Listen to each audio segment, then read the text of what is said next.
तो कैसे हैं आप लोग? उम्मीद करते हैं अच्छे होंगे यार। आज की वीडियो में हम लोग दंड आरेख से रिलेटेड कुछ क्वेश्चंस करेंगे। देखते हैं आइए। यहाँ पर कुछ विषय दिए गए हैं जैसे हिंदी, अंग्रेजी, गणित, विज्ञान और सामाजिक विज्ञान, और यहाँ पर अंकों में विभाजित किया है। 10-10 का गैप लिया गया है। 10, 20, 30, 40, 50, 60 एंड सो ऑन। तो हिंदी में जितने अंक पाए हैं उनका ग्राफ वहां तक गया है, जैसे 60 तक। अंग्रेजी में जितने अंक पाए उनका ग्राफ वहां तक गया है। ग्राफ माने दंड आरेख, ठीक है। इस तरीके से सभी विषयों का दंड आरेख वहां तक गया है। अब ये दंड आरेख आपको क्वेश्चन में पहले से दिया होगा, आपको बस इस दंड आरेख को देखकर कुछ क्वेश्चंस के जवाब देने हैं। तो आइए जवाब देने का कोशिश करते हैं। तो यहाँ पर दिया है, पहले तो बता रहा है कि ये दंड आरेख आखिर किस चीज का दिया है। उपयुक्त दंड आरेख जो मोहित द्वारा वार्षिक परीक्षा में प्राप्त किए गए अंकों को प्रदर्शित करता है। तो मोहित नाम का एक लड़का है जो वार्षिक परीक्षा में जितने अंक पाया है उसको यहाँ पर प्रदर्शित किया गया है, ठीक है। और अब आपको इस को देखकर कुछ क्वेश्चंस के जवाब देने हैं। तो किस चीज का दंड आरेख है ये तो पता चला। अब हम लोग इसको देखकर कुछ क्वेश्चंस के जवाब देने की कोशिश करेंगे। जैसे पहली बात यह है कि यह दंड आरेख क्या सूचना प्रदर्शित करता है। भाई ऊपर क्वेश्चन में ही बताया है कि मोहित द्वारा प्राप्त अंक को सूचित करता है। तो ये दंड आरेख क्या बताएगा? मोहित द्वारा प्राप्त अंक को दर्शाता है। क्या करता है ये दंड आरेख? मोहित द्वारा प्राप्त अंक को दर्शाता है। तो यहाँ पर उत्तर होगा आपका यह दंड आरेख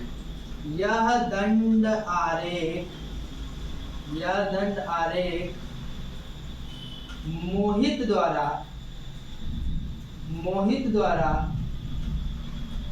प्राप्त अंक को प्रदर्शित करता है या दर्शाता है या दिखाता है। आपको जो अच्छा लगे आप वो लिख सकते हैं। प्रदर्शित करता है, ठीक है। अब आगे देखते हैं। किस विषय में मोहित ने अधिकतम अंक प्राप्त किए हैं? भैया किस विषय में मोहित ने अधिकतम अंक प्राप्त किए हैं? तो जाहिर सी बात है, जो दंड आरेख है, जिसका दंड आरेख सबसे लंबा होगा उस विषय में सबसे ज्यादा अंक प्राप्त किए होंगे। तो इसका दंड आरेख सबसे लंबा है क्या? देखिए इससे लंबा, लेकिन सबसे लंबा तो नहीं है। हिंदी का नहीं है, अंग्रेजी का नहीं है, गणित का नहीं है, गणित का है। देखिए आप देखेंगे तो सबसे लंबा गणित का जो है दंड आरेख है, विज्ञान का नहीं है, सामाजिक। तो सबसे अच्छा अधिकतम अंक किसमें प्राप्त किए हैं? गणित में। तो अधिकतम अंक किसमें प्राप्त किए हैं? तो यहाँ पर मैं सेकंड नंबर का क्वेश्चन आंसर लिख दे रहा हूँ। अधिकतम अंक मोहित द्वारा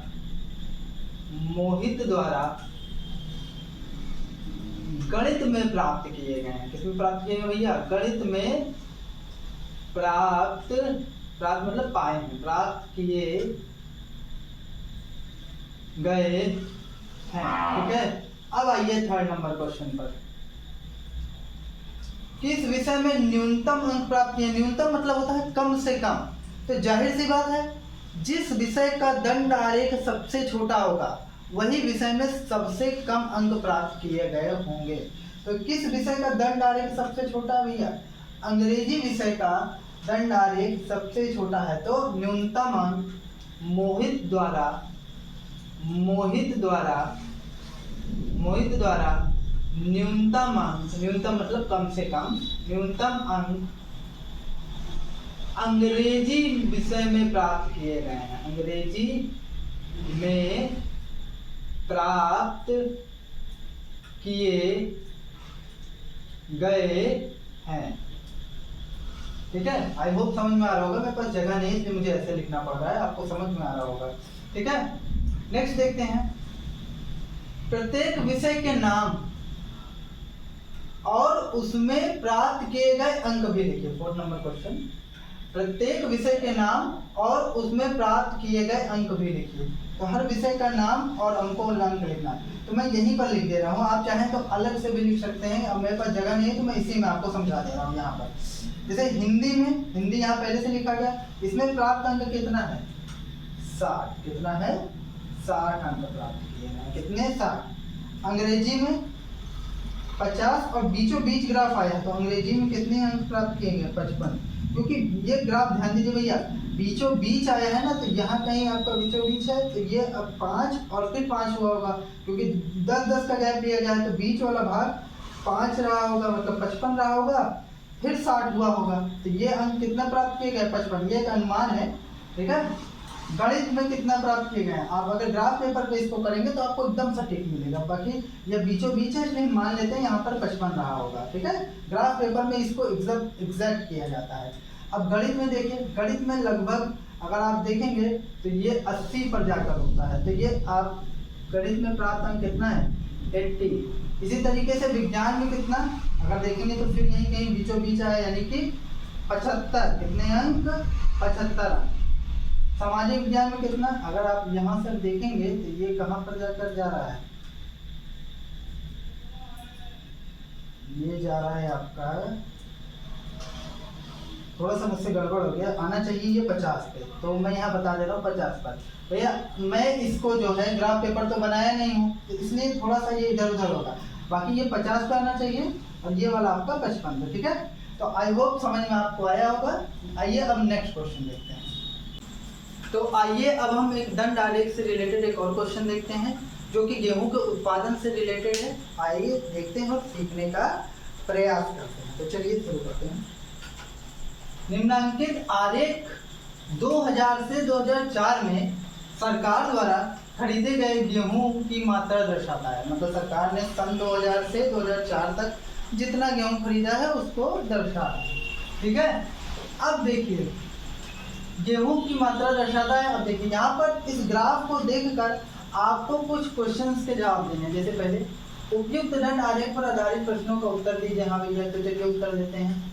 इस आरेख का पैमाना क्या है?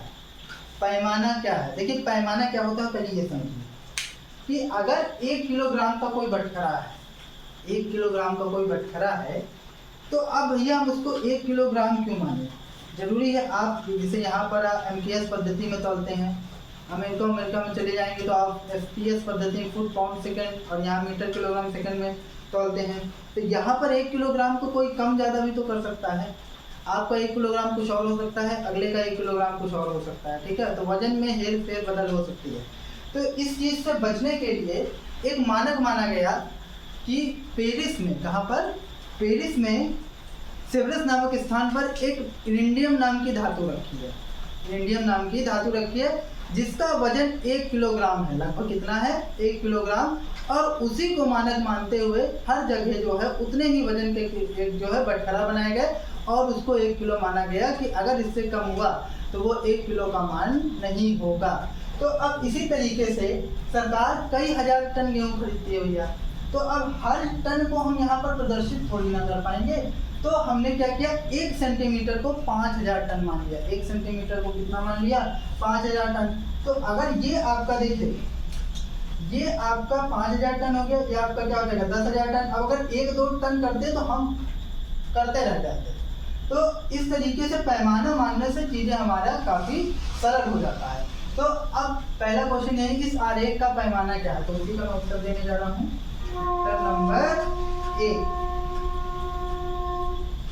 तो क्या उत्तर है कि इस आलेख का जो पैमाना है 1 सेंटीमीटर बराबर 5000 टन।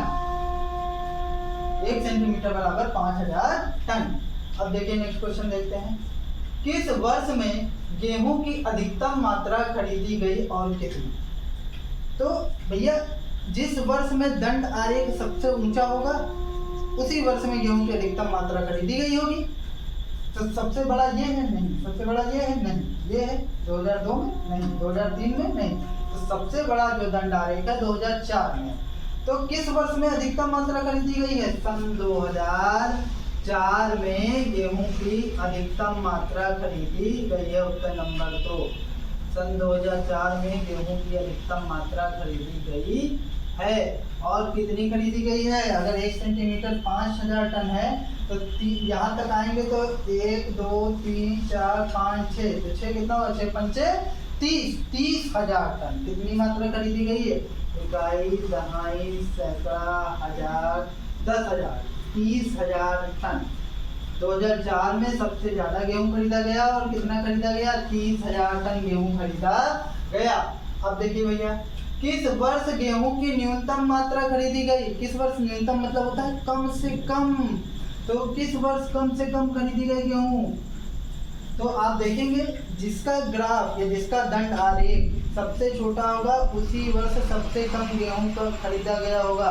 तो सन 2000 में सबसे छोटा है, क्योंकि सन 2000 का आरेख जो है दंड आरेख आप देखेंगे तो पाएंगे सबसे छोटा है इसका दंड आरेख। तो वर्ष 2000 में सबसे न्यूनतम गेहूं यानी सबसे कम गेहूं खरीदा गया, जो कि है कितना है, 15 पर ग्राफ आके रुक रहा है ना, और 1 सेंटीमीटर 5000 टन, तो 15 कितना होगा, 15,000 टन, क्योंकि ये तीसरा सेंटीमीटर है और पंक्तियां ही 15, तो कितना गेहूं खरीदा गया, 15,000 टन गेहूं खरीदा गया। इकाई दहाई सैकड़ा हजार 10,000, 15,000 टन गेहूं खरीदा गया सबसे कम। नेक्स्ट क्वेश्चन देखते हैं, वर्ष 2002 में गेहूं की कितनी मात्रा खरीदी गई, वर्ष 2002 में, अगर आप ध्यान से देखेंगे तो ग्राफ 20 पर आकर रुक रहा है, तो वर्ष 2002 में, वर्ष 2002 में, वर्ष 2002 में कितना भैया, 20,000 टन, कितना, 20,000 टन, इकाई दहाई सैकड़ा हजार 10,000, 20,000 टन गेहूं खरीदा गया। तो अब आइए इस पर रिलेटेड एक और क्वेश्चन करते हैं और ये बहुत ही सरल है। तो आइए अब एक लास्ट क्वेश्चन देखते हैं दंड आरेख से रिलेटेड। तो यहाँ पर एक क्वेश्चन मैंने लिखा है, निम्नांकित दंड आरेख किसी आवासीय विद्यालय में प्रवेश पाने वाले शिक्षार्थियों की संख्या को दर्शाता है। जब ये जो दंड आरेख यानी बार डायग्राम बनाया गया है, ये किसी आवासीय विद्यालय यानी बोर्डिंग स्कूल जो होता है जहाँ पर रहने होने की सुविधा होती है, ठीक है, में प्रवेश यानी जो एडमिशन पाने वाले शिक्षार्थी यानी स्टूडेंट की संख्या को दर्शाता है। तो ये आपको संख्या को दर्शा रहा है, और यहाँ पर जो पैमाना है वो 1 सेंटीमीटर बराबर 10 विद्यार्थी है। पैमाना मैंने आपको पहले ही बता दिया है, ठीक है। तो अब देखिए, तो इस दंड आरेख या इस ग्राफ को देखकर आपको कुछ सूचना मिल रही है, और उस सूचना को देखते हुए आपको वहाँ पर कुछ क्वेश्चन दिए गए हैं, उनके जवाब देने हैं। तो पहला क्वेश्चन है, वर्ष 2001 में शिक्षार्थियों की संख्या कितनी थी। तो 2001 में शिक्षार्थियों की जो संख्या थी वो कितनी थी, तो 2001 में देखेंगे तो वो 40 पर आकर रुका है। तो शिक्षार्थियों यानी स्टूडेंट्स की जो संख्या कितनी थी, 40 छात्र थे, 40 छात्र थे वर्ष 2001 में, वर्ष 2001 में 40 छात्र थे, ठीक है। नेक्स्ट क्वेश्चन देखिए, 2002 में शिक्षार्थियों की संख्या वर्ष 2001 के शिक्षार्थियों की संख्या से कितनी अधिक थी। तो 2002 में, 2000 सेकेंड नंबर क्वेश्चन है, 2002 में शिक्षार्थियों की संख्या, 2002 में शिक्षार्थियों की संख्या, 2002 में शिक्षार्थियों की संख्या कितनी है। अगर आप यहाँ ग्राफ देखेंगे तो ये 60 पर जाकर रुका है, तो ये 60 थी, कितनी थी, 60 थी, ठीक है, क्योंकि 10 1 सेंटीमीटर बराबर 10 माने है ना, तो 60 थी, तो 60 थी। और 2000 और किस में बोला भैया, 2001 में, 2001 में 40, तो 2001 में 40 कितनी थी, 40, तो कितनी अधिक थी भाई, घटा दे, 60 में से 40 जाएगा कितना, 20, तो कितनी अधिक थी 2002 में, 20 छात्र अधिक हैं, 20 छात्र 2001 से 2002 की तुलना में अधिक हैं, ठीक है। अब नेक्स्ट क्वेश्चन देखते हैं, अधिकतम शिक्षार्थियों की संख्या किस वर्ष थी। अधिकतम शिक्षार्थियों की संख्या 2002 में थी, कितनी थी, 60 थी। आई होप आज का टॉपिक आपको समझ में आया होगा। अगर आपको कुछ नहीं समझ में आया तो आप कमेंट सेक्शन में मुझसे पूछ सकते हैं। आज के लिए बस इतना ही। बाकी चैनल को लाइक और कमेंट कीजिए। That's all from my side.